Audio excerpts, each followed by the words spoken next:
orang Indonesia selalu harus dunia. Tidak ada akhirat sendiri. Dunia dan mau kaya di dunia kaya, selamat di dunia selamat. Jadi dunia itu harus dibawa. Kalau udah bahasanya akhirat, pasti orang bertanya, terus dunia kita gimana? Makanya begitu saya membaca sukses dunia akhirat, wah ini Indonesia ini.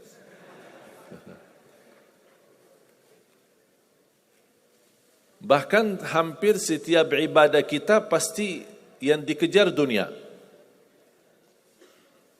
Saya sudah dakwah sebelum di Indonesia, di mana-mana, tapi baru pertama kali pas saya di Indonesia diminta amalan, gimana supaya dapat amalan mudah kerja, dapat amalan mudah urusan, dapat amalan lancar rezeki, dapat amalan. Jadi ujung-ujungnya semua untuk urus dunia. Makanya saya buatkan satu buku, habis saya sudah fahami dan belajari karakter orang Indonesia. Orang Indonesia dah mau yang ribet-ribet, mau yang mudah, yang enak dan masuk surga. Betul? Makanya saya buatkan satu buku, 20 amalan mudah tapi pahalanya sangat menakjubkan. Mudah diingat, mudah dihafal, mudah diamalkan, tapi pahalanya sangat luar biasa. Bapak Ibu jamaah sekalian, kalau benar-benar ingin Anda sukses dunia akhirat, harus kita percaya sepenuhnya takdir. Kuncinya di situ. Percaya sepenuhnya takdir. Takdir itu menjadi salah satu rukun iman. Rukun iman ada berapa? 6. Rukun Islam? 5. Salat berapa waktu? 5 atau 4? Yakin 5. Soalnya benar tak salat subuh.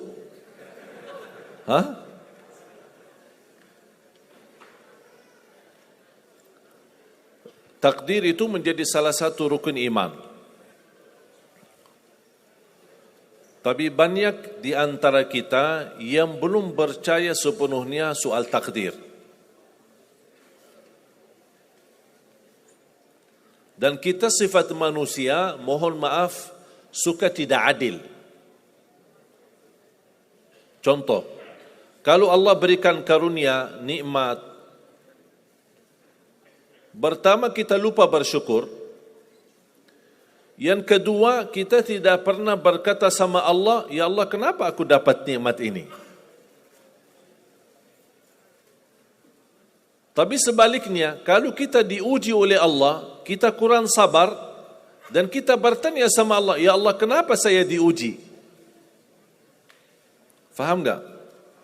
Kalau kita dapat nikmat, ada enggak orang-orang yang lulus misal ujian, dia berkata, ya Allah kenapa saya lulus ujian?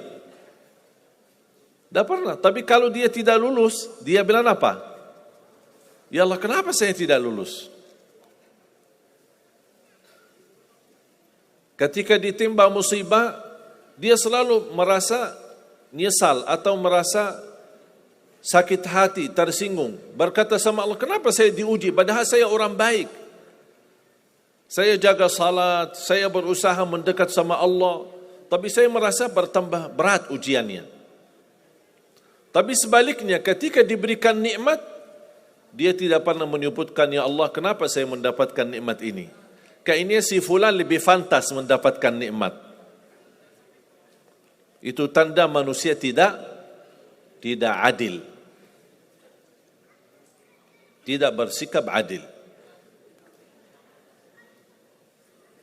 Makanya subhanallah, semakin Anda mantap imannya terhadap takdir, semakin hidupmu jadi nikmat. Saya kasih contoh.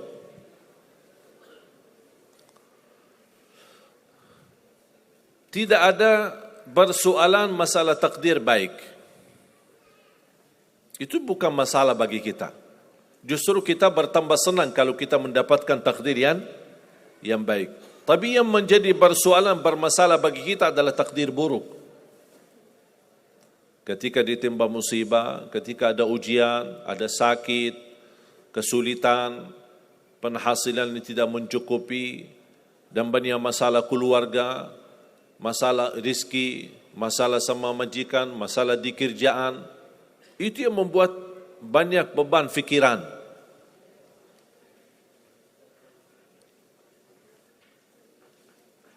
Tapi kita harus tahu, sebenarnya walaupun takdir itu ada baik, ada buruk, kenyataannya buruk, nampaknya buruk, tapi hakikahnya baik. Hakikahnya baik. Tapi kapan kita bisa tahu takdir yang buruk ini bisa menjadi baik bagi kita? Belum tentu sesaat terjadi ujian itu. Bisa jadi belakangan, bahkan bisa menjadi sekian lama baru kita tahu dan sadar. Ternyata takdir itu baik bagi kita.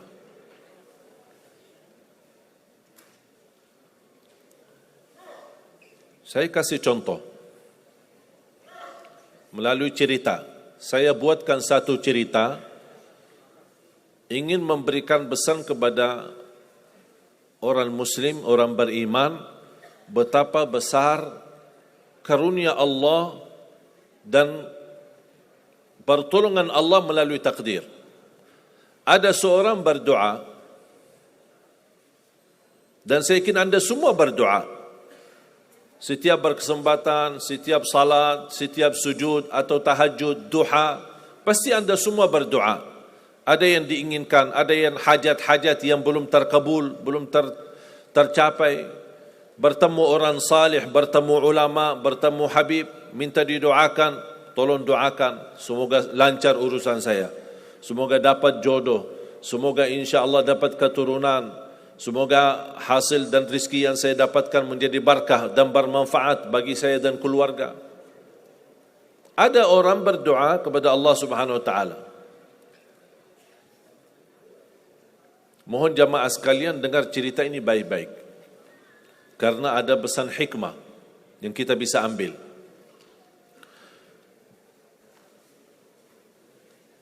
Orang ini berdoa tapi tidak melebihi selain doa meminta jodoh yang salihah, yang cantik, yang kaya. Itu aja doanya, dari yang lain. Setiap salat, ya Allah, jodoh yang salihah, yang cantik, yang kaya. Tahajud, ya Allah, jodoh yang salihah, yang cantik, yang kaya. Doa pas buka puasa, itu aja doa, tidak ada yang lain. Tidak minta ampun, tidak minta rahmat, tidak minta karunia, tidak minta keselamatan. Butuh banget ini jodohnya. Dapat rezeki sedikit, dapat kemudahan berangkat haji. Selama dia berhaji, selama dia tawaf 7 kali, itu aja doanya. Ya Allah, jodoh yang salihah, yang cantik, yang kaya. Safa Marwah sa'i, ya Allah, jodoh yang salihah, yang cantik, yang kaya. Tak ada yang lain. Ketika satu malam dia sudah di tengah air, berjalan malam hari santai-santai di kampung sambil membayangkan jodohnya, menghayal bagaimana cantiknya. Pas di dalam perjalanan dikejar anjing. Dia lari. Dan justru anjing semakin lari semakin dikejar. Makanya kalau ketemu anjing jangan lari. Akhirnya anjing berhasil gigit kakinya. Berdarah. Datang mobil ambulan dibawa ke rumah sakit. Di dalam mobil ambulan dia merasa menghadapi ujian dan dia berkata, ya Allah, selama ini saya berdoa minta jodoh yang salihah, yang cantik, yang kaya, masa dikirimkan anjing? Dia belum tahu ada apa. Dan ini yang sering kita lakukan, terlalu cepat respon dan berkata yang tidak baik ketika kita diuji oleh Allah. Sedangkan kita belum tahu apa yang akan terjadi sesudah itu. Ambulan dibawa ke rumah sakit dan subhanallah dirawat di rumah sakit seorang dokter yang cantik, yang salihah, yang kaya jadi jodohnya. Ada hikmah enggak digigit anjing? Buruk enggak kejadian itu? Buruk, digigit anjing pasti buruk. Tapi ternyata di dalam keburukan Allah menyediakan sesuatu kebahagiaan, sesuatu kebaikan, tapi kita belum tahu. Ternyata Allah sudah kabulkan doanya. Allah sudah kabul. Cuman kadang-kadang proses menabulkan doa itu ada di antara doa kita yang memang prosesnya lewat takdir buruk. Allah sudah kabul. Kata Allah, aku sudah kasih. Tapi tunggu. Seperti ini orang. Doanya terus. Ya Allah, jodoh yang salih, yang cantik, yang kaya. Jodoh yang salih, yang cantik, yang kaya. Allah sudah kabulkan doanya, tapi jodohnya ada di rumah sakit. Berarti harus sakit dulu. Gimana cara sakit dulu? Allah punya bermacam cara, berbagai macam cara. Bisa sakit, tiba-tiba sakit, bisa apa saja alasannya. Di antaranya, tentara Allah yang ada di bumi. Semua yang bernyawa makhluk Allah. Patuh dan taat kepada Allah Subhanahu Wa Taala. Di antaranya anjing. Allah perintahkan gigit si fulan biar ketemu jodohnya di rumah sakit. Jalanin tugas. Memang kita menyesal ketika terjadi kecelakaan. Tapi kita tidak tahu apa hikmah di belakang kecelakaan itu. Dan sering saya bilang sama jemaah, mudah-mudahan Allah kabulkan semua hajat-hajatmu. Walaupun digigit. Mau enggak digigit anjing dulu?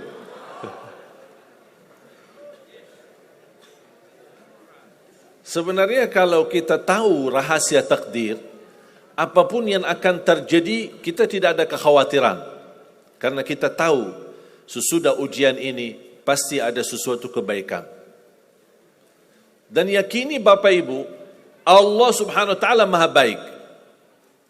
Allah tidak senang menyusahkan hambanya.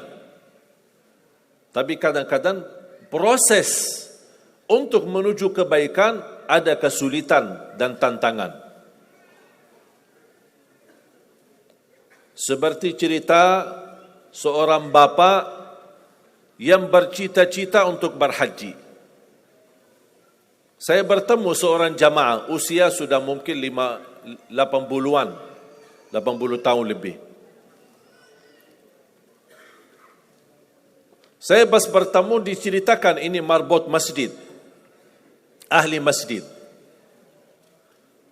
Saya berdialog, bertahun-tahun Masya Allah, kerjaannya hanya lap-lap masjid, bersihkan masjid, jaga masjid.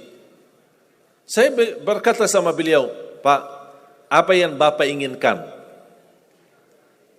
Tahu enggak jawabannya apa? Saya ingin haji. Tapi saya orang tidak mampu.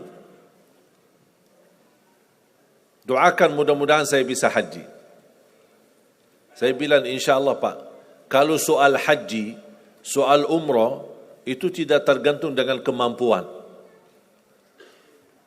Ada orang yang tidak punya uang sama sekali, tapi dapat dipanggil bisa haji. Karena haji dan umrah itu hadiah dan panggilan Allah Subhanahu Wa Taala bagi hambanya. Bahkan justru ada orang yang banyak hartanya, tapi tidak tertutup hatinya untuk ke tanah suci. Boleh kita bercita-cita, berkeinginan ke tanah suci, tapi jangan digantungkan persoalan ini masalah kemampuan. Nanti kalau saya ada uang, saya mau haji dan umrah. Belum tentu, saat sudah ada uang, belum tentu haji dan umrah. Kalau belum dipanggil oleh Allah Subhanahu wa taala. Saya berkata sama beliau, Bapak kalau sudah saatnya dipanggil oleh Allah, pasti Bapak akan berhaji. Tiba-tiba saya menerima telefon dari anak beliau. Habis saya ketemu kira-kira beberapa bulan, saya terima telefon menyampaikan bapaknya kecelakaan. Kok gimana kecelakaan? Apa ceritanya? Dia bilang habis keluar dari masjid, pulang malam hari, nampaknya ada mobil, pas ayahnya lagi seberang jalan, ada mobil tidak memperhatikan, kemudian tabrak. Alhamdulillah tidak terlalu parah, cuman perlu dirawat di rumah sakit sedikit, sebentar. Saya ke sana, pergi. Rumah sakitnya di mana? Dikasih tahu alamatnya. Saya datang kunjung silaturahim. Pas beliau bertemu dengan saya, nangis dan pingin peluk saya. Dan terus saya tanya gimana? Kata beliau, ada cerita yang istimewa terjadi sama saya. Ternyata orang yang menabrak beliau, orang yang kaya.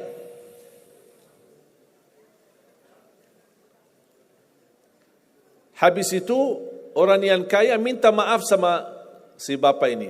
Mohon maaf Pak Haji, mohon maaf Pak Haji. Beliau tambah nangis. Orang kaya bingung, ya kenapa sih setiap mohon maaf, malah nangis dia. Ditanya, kenapa Pak nangis? Sakit? Tidak, karena Bapak dari tadi bilang Pak Haji, sedangkan saya belum haji. Tertutup hati orang yang kaya, yang dia sediakan biaya haji dan bisa berangkat. Dan kata beliau, betul apa yang disampaikan ketika pertama kali bertemu. Kalau sudah saatnya dipanggil oleh Allah, pasti bisa ke tanah suci. Walaupun ditabrak mobil. Berarti intinya apa? Apa yang saya ingin sampaikan, jangan ada yang merasa menolong atau merasa sakit hati atau merasa tersinggung ketika menghadapi ujian. Merasa belum terkabul keinginannya, Allah sudah kabulkan. InsyaAllah tidak ada di antara kita yang ditolak doanya. Cuman kita mohon maaf kadang-kadang buru-buru. Ingin selalu semuanya cepat. Kadang-kadang kalau terlalu cepat apa yang kita inginkan kita dapat, itu bahaya juga. Dan Allah ingatkan, kalau manusia, Allah tidak sulit menjadikan manusia semuanya kaya. Kalau sekarang saya bertanya, mau enggak semuanya jadi orang kaya? Pasti mau, siapa yang tidak mau. Coba bayangkan, kira-kira sulitlah bagi Allah menjadikan semua manusia di bumi kaya raya? Sulit tidak? Tapi pertanyaan saya, kira-kira berjalan hidup kita enggak kalau kita semuanya kaya? Bisa berjalan lancar? Masa enggak? Semuanya kaya raya. Gimana kehidupan kita sehari-hari? Berjalan lancar tidak? Kenapa tidak? Saking banyak kekayaannya.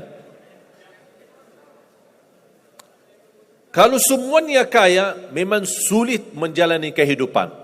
Contoh, cari supir, siapa yang mau supirin kita? Sama-sama kaya. Datang minta tolong sama teman. Boleh enggak ini cariin supir? Aku aja lagi cari supir, dah dapat. Mau punya perusahaan sendiri, butuh tenaga kerja kan? Semuanya orang kaya. Buat apa kalau mereka semua kaya, masing-masing punya pabrik, tapi tidak ada yang bekerja? Sulit enggak jalan hidup? Sulit.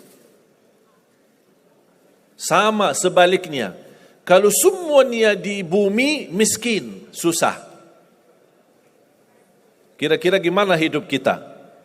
Ya susah juga. Tidak bisa lancar hidup di dunia. Setiap ada orang datang minta tolong, Pak, apalagi saya Pak? Saya aja susah. Tapi makanya ada hikmah. Allah menjadikan ada yang kaya, ada yang miskin. Yang kaya menutupi kebutuhan yang miskin, miskin juga menutupi kebutuhan yang kaya. Saling mengisi. Supaya apa? Supaya dunia ini berjalan. Hidup kita berjalan. Tapi coba bayangkan, kalau semua orang kaya tidak mau membantu orang miskin. Dan semua orang miskin sombong, tidak mau melayani orang kaya. Gimana kehidupan kita? Susah. Makanya jemaah sekalian, kunci Anda sukses dunia akhirat, percayalah takdir. Dan semua takdir itu baik, tapi kita belum tahu rahasianya.